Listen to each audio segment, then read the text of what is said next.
pergi ke planet bernama Iphithos di esok hari untuk mengawasi pelatihan Ranger yang diselenggarakan di sana. Namun setelah itu selesai, Cypher berencana mau mengundurkan diri dari pasukan, supaya dia mempunyai lebih banyak waktu untuk bersama keluarganya. Teringat dengan kemarahan yang ditunjukkan Cypher ke Kitai sebelumnya, sang istri mengingatkan Cypher kalau Kitai memerlukan sosok ayah untuk menjadi pembimbingnya, bukan sosok jenderal yang berwibawa. Ini membuat hati Cypher tergerak, jadi dia meminta Kitai untuk ikut bersamanya ke planet Iphithos, dan akhirnya dia pun merasa senang. Esok harinya sebelum berangkat, ada salah satu prajurit disabilitas yang udah kehilangan salah satu kaki ketika bertempur dengan Ursa. Tapi untungnya si prajurit berhasil diselamatkan sama Cypher. Oleh karena itu dia menunjukkan rasa terima kasihnya dengan menunjukkan sikap hormat sambil berdiri. Meskipun Cypher bilang untuk gak usah, si prajurit tetap melakukannya, sebelum dia dibantu sama Cypher untuk kembali ke kursi. Mulailah Kitai dan Cypher melakukan perjalanan ke planet Iphithos, yang membuat Kitai masih merasakan kesenangan itu, namun ayahnya terus-terusan cemberut sambil fokus melihat kondisi pesawat. Karena masih memerlukan waktu 7 jam untuk sampai di planet Iphithos, Cypher menyarankan Kitai untuk tidur, tapi beberapa waktu kemudian, dia menjadi susah untuk tidur. Jadi dia memutuskan untuk jalan-jalan di sekitar pesawat ini, dan menemukan sebuah ruangan dengan tulisan dilarang masuk. Namun dia tetap memasukinya, dan menemukan sebuah kandang misterius yang terikat. Tiba-tiba Kitai dikagetkan dengan penjaga yang ternyata menjaga kandang misterius itu, oleh karena itu Kitai bertanya apa isi di dalam kandang itu, yang dijawab si penjaga kalau di dalamnya ada monster Ursa. Dia mengungkapkan kalau Ursa mau dibawa ke planet Iphithos, untuk menjadi target bagi para ranger yang berlatih untuk menjadi ghost seperti Cypher. Ini membuat Kitai menjadi penasaran, jadi dia mencoba mendekati Ursa itu di saat Cypher terbangun dari tidurnya, dia merasa ada sesuatu yang gak beres yang berdampak ke pesawat ini, oleh karena itu dia memastikan hal itu dengan memeriksa dinding pesawat. Dia berpikir kalau ada badai asteroid yang akan datang menghampiri pesawat dalam beberapa menit, jadi dia mendiskusikan hal ini ke kedua pilot, yang udah percaya akan kepintaran Cypher serta pengalaman-pengalamannya. Dan ternyata, tebakan dia benar dengan banyaknya asteroid yang berterbangan ke arah pesawat, sampai naasnya menimbulkan kerusakan di pesawat yang mengharuskannya untuk mendarat. Oleh karena itu Cypher menyuruh untuk mencari planet atau bulan paling aman untuk mendarat, tapi para pilot menggunakan teknologi kecepatan super tinggi terlebih dahulu untuk kabur.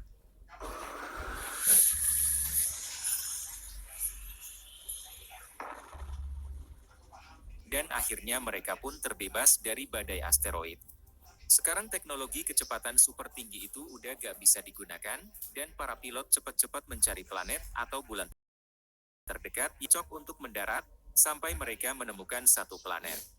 Jadi mereka ke sana sampai tiba di depan planet, namun setelah diperiksa lebih lanjut tentang planet itu, ternyata planet itu dinyatakan gak layak dihuni sama manusia, karena udah dikarantina dengan level 1 oleh otoritas antar planet, dan komputer menyarankan untuk jangan coba-coba mendarat.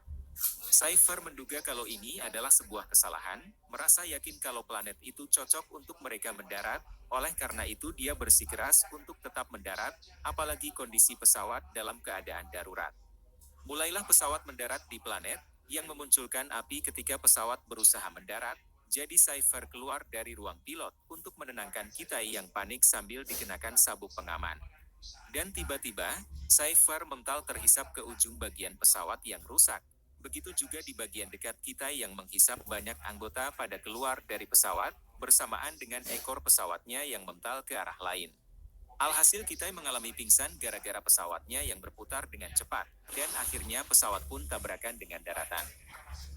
Beberapa waktu kemudian, Kitai tersadar dari pingsannya, dan melihat pesawatnya yang udah hancur lebur, serta semua anggota timnya yang udah pada habis hidupnya.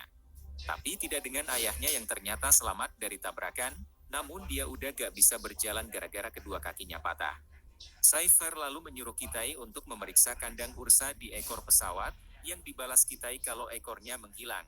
Jadi Cypher memanggil tim pesawat dan orang dari markas, tapi gak mendapatkan respon dari mereka.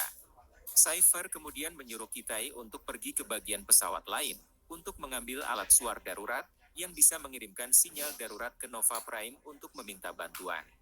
Namun setelah ditemukan, ternyata suarnya udah rusak, Oleh karena itu Cypher mencari cara alternatif untuk mereka bisa selamat dari insiden ini. Setelah menyalakan tampilan layar pesawat yang masih bisa dinyalakan, Cypher mencocokkan datanya Kitai untuk ditampilkan ke layar, jadi Cypher bisa mengetahui bagaimana kondisi tubuhnya. Tujuan Cypher melakukan itu adalah untuk memberikan sebuah misi ke Kitai, yaitu mengambil suar darurat satunya lagi yang ada di ekor pesawat, dengan jarak sekitar 100 km dari pesawat ini. Karena oksigen di planet ini berbeda dengan planet Nova Prime, Cypher mengasih sebuah botol cairan napas, agar paru-paru Kitai terjaga dan bisa meningkatkan penyerapan oksigen, sehingga dia bisa bernafas lebih nyaman di planet ini. Di dalam tasnya ada 6 botol cairan napas, yang masing-masing botol cukup untuk bisa bernapas nyaman selama 20-24 jam. Selain itu, ada sebuah kamera pemantau yang ada di tas itu, jadi Cypher bisa memantau situasi di sekitar kita. Gak lupa juga sebuah senjata untuk kita, yang bisa memunculkan yang tajam-tajam dengan berbagai bentuk sesuai keinginan.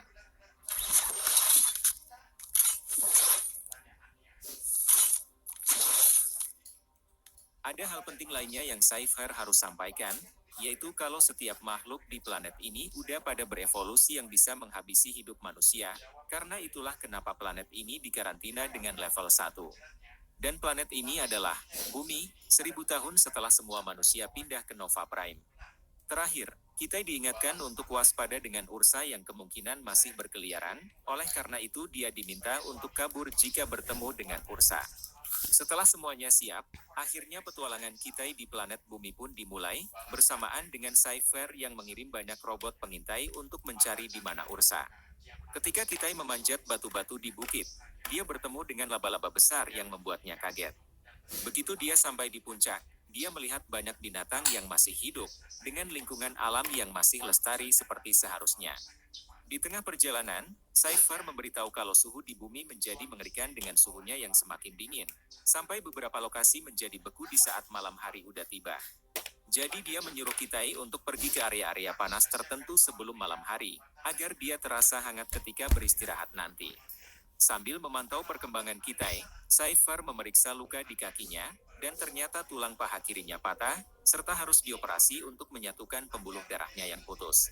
Karena gak mempunyai alat yang mendukung untuk melakukan operasi, jadinya Cypher menggunakan peredam rasa sakit, walaupun ada peringatan kalau peredam ini bisa menyebabkan ngantuk dan penglihatannya menjadi terganggu.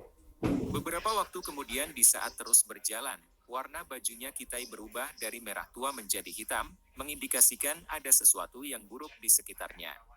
Jadi Cypher memeriksa peta, dan mendeteksi makhluk yang bergerak dengan cepat ke arah Kitai, yang membuat dia bersiaga dengan senjatanya. Ternyata, itu adalah monyet dengan ukurannya yang udah lebih besar, tapi dia gak menyerang Kitai, oleh karena itu Cypher menyuruh Kitai untuk jangan melakukan apa-apa ke monyet. Namun dia gak mendengar ayahnya dan malah melempar batu ke si monyet, sehingga teman-temannya pada datang, dan akhirnya Kitai pun dibalas dengan lemparan batu juga. Jadi dia kabur dari kejaran para monyet, dan dengan menggunakan kelincahannya, dia terus berlari dan berlari, sampai dia tiba di sebuah sungai, di mana para monyet pada ketakutan dengan sungai itu.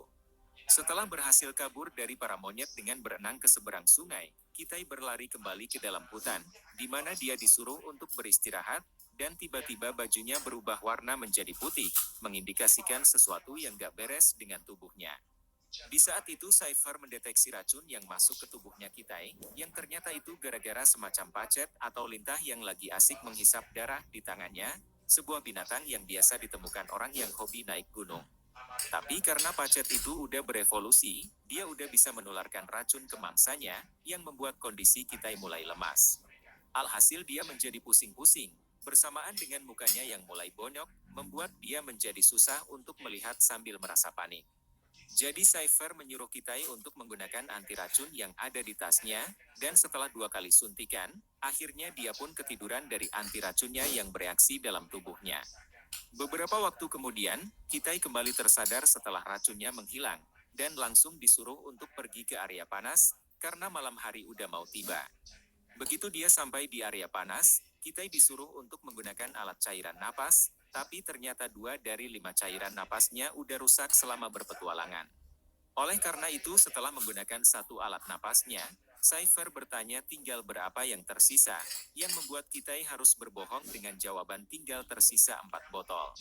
Ini dikarenakan dia yang gak mau dimarahi Cypher. Namun tampaknya dia bisa menyadari kebohongan itu dengan kondisi detak jantungnya yang berdetak makin kencang. Di tengah istirahat, Kitai bertanya ke Cypher bagaimana bisa menjadi ghost yang gak menunjukkan ketakutan. Jadi dia bercerita kalau pemicunya adalah ketika dulu dia berhadapan dengan Ursa. Waktu itu Cypher hampir habis hidupnya gara-gara serangan dari Ursa. Tapi pada akhirnya Cypher gak menyerah dengan gak menunjukkan ketakutan. Sampai Ursa berhenti menyerang dan gak tahu di mana posisi Cypher.